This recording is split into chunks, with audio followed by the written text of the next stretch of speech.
اسلام قبول کرنے سے کئی سال پہلے حضرت عمر بن خطاب رضی اللہ تعالیٰ عنہ ایک دفعہ تجارتی قافلے کے ساتھ مال لے کر مکہ سے شام گئے۔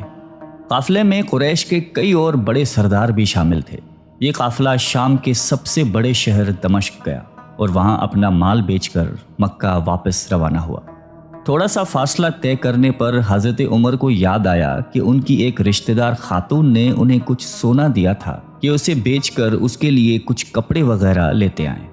انہوں نے اپنے قافلے کے ساتھیوں سے کہا کہ فلاں عورت کا کام کرنے واپس دمشق جا رہا ہوں، کوشش کروں گا کہ یہ کام کر کے جلدی واپس آ جاؤں۔ حضرت عمر دمشق واپس گئے تو بازار بند ہو چکے تھے۔ مجبوراً وہ ایک مسافر خانے میں ٹھہرے اور سو گئے۔ تھوڑی دیر کے بعد اللہ کا ایک بندہ مسافر خانے میں آیا۔ اس نے حضرت عمر کو جگایا اور اپنے ساتھ اپنے گھر لے آیا۔ یہ بات واضح نہیں تھی کہ وہ شخص حضرت عمر کو پہلے سے جانتا تھا یا ان کے والد خطاب سے ان کی واقفیت تھی۔ انہوں نے حضرت عمر کی بڑی خاطر و مدارت کی۔ کھانا کھا کر تو وہ سو گئے اور ان کا میزبان رات بھر عبادت کرتا رہا۔ صبح کو حضرت عمر بیدار ہوئے تو ان کے میزبان نے کہا کہ اکیلے بازار مت جانا، بازار میں لٹیرے اکثر مسافروں کو لوٹتے رہتے ہیں، میرے ساتھ چلنا۔ یہ کہہ کر وہ سو گیا کیونکہ رات بھر جاگ رہا تھا۔ حضرت عمر نے اسے جگانا مناسب نہیں سمجھا اور اکیلے ہی بازار چلے گئے۔ ابھی بازار کھلا بھی نہیں تھا، وہ بازار کھلنے کا انتظار کرنے لگے۔ کچھ دیر کے بعد ایک عیسائی پادری اپنے نوکروں کے ساتھ آیا اور حضرت عمر کی طرف اشارہ مانگ کو چھو لیا ہے۔ یہ دیکھ کر میں نے خواب میں کہا کہ ارے یہ میرے بچے کی کیا حالت ہو گئی ہے۔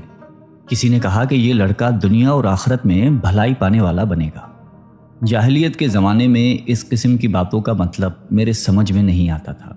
مکہ میں ایک شخص اہل کتاب یعنی یہود و نصارہ میں سے تھا جو بہت گمنام تھا۔ عام لوگ تو اس سے واقف بھی نہیں تھے، لیکن قریش کے کچھ سردار اسے پہچانتے تھے اور اس کی بہت عزت کرتے تھے۔ ایک دن دوپہر کے وقت میں اس کے ہاں گیا اور اسے جا کر کہا کہ میں آپ سے چند باتیں کرنا چاہتا ہوں اور چاہتا ہوں کہ آپ ان کو اپنے دل میں راز بنا کر رکھیں اور کسی کے سامنے ظاہر نہ کریں۔ اس نے ایسا کرنے کا وعدہ کیا تو میں نے اپنے سفر کے تمام واقعات اس کے سامنے بیان کر دیے اور اپنے رشتہ دار خاتون کے خواب کا بھی ذکر کیا۔ جب میں اپنی گفتگو ختم کر چکا تو اس نے کہا کہ اے ابن خطاب، جس کو تم نے موصول کی معافی کا وعدہ لکھ کر دیا ہے وہ اس زمانے میں عیسائیوں کا سب سے بڑا عالم ہے۔ جو کچھ اس نے کہا وہ سب سچ ہے اور جلد ہی وہ سچ تمہارے سامنے آ جائے گا۔ جہاں تک تمہاری رشتہ دار خاتون کے خواب کا تعلق ہے تو اس سے یہ ظاہر ہوتا ہے کہ مکے میں ایک بہت بڑا انقلاب آئے گا۔ زمانہ ایک نئی صورت اختیار کرے گا اور آنے والے زمانے کے آسمان و زمین بدل جائیں گے۔ میں وہاں سے گھر چلا آیا اور اس کی ساری باتیں اپنے دل میں لیے رہا۔ تھوڑے ہی عرصے کے بعد قریش کی مجلسوں میں آپ صلی اللہ علیہ وآلہ وسلم کا ذکر ہونے لگا۔ یہ لوگ اس بات پر چڑھتے تھے کہ محمد صلی اللہ علیہ وآلہ وسلم اپنے آپ کو اللہ کا رسول کہتے ہیں، لوگوں کو بتوں کی پوجا کرنے سے منع کرتے ہیں اور ایک اللہ کو ماننے پر زور دیتے ہیں۔ جلد ہی اللہ تعالیٰ نے اسلام کو ظاہر کر دیا اور مجھے یقین ہو گیا کہ حالات وہی صورت اختیار کر رہے ہیں جس کی طرف آسمانی کتابوں کے عالم شام کے پادری نے اشارہ کیا تھا۔ نبوت کے 6 سال حضرت عمر نے اسلام قبول کر لیا اور رسول اللہ صلی اللہ علیہ وآلہ وسلم کے جان نثار ساتھی بن گئے۔ 11 ہجری میں آپ صلی اللہ علیہ وآلہ وسلم نے اس دنیا سے پردہ فرمایا تو حضرت ابو بکر مسلمانوں کے پہلے خلیفہ بنے۔ 13 ہجری میں انہوں نے وفات پائی تو حضرت عمر خلیفہ بنے۔ ان کے سفر نامے کی روایت کرنے والے راوی کا بیان ہے کہ حضرت عمر فاروق اپنے خلافت کے زمانے میں شام تشریف لے گئے تھے تو ایک بہت بوڑھا آدمی جس کے بال برف کی طرح سفید ہو چکے تھے عیسائیوں کی ایک جماعت کے ساتھ ان کی خدمت میں حاضر ہوا اور عرض کیا کہ اے امیر المومنین، کیا آپ مجھے جانتے ہیں؟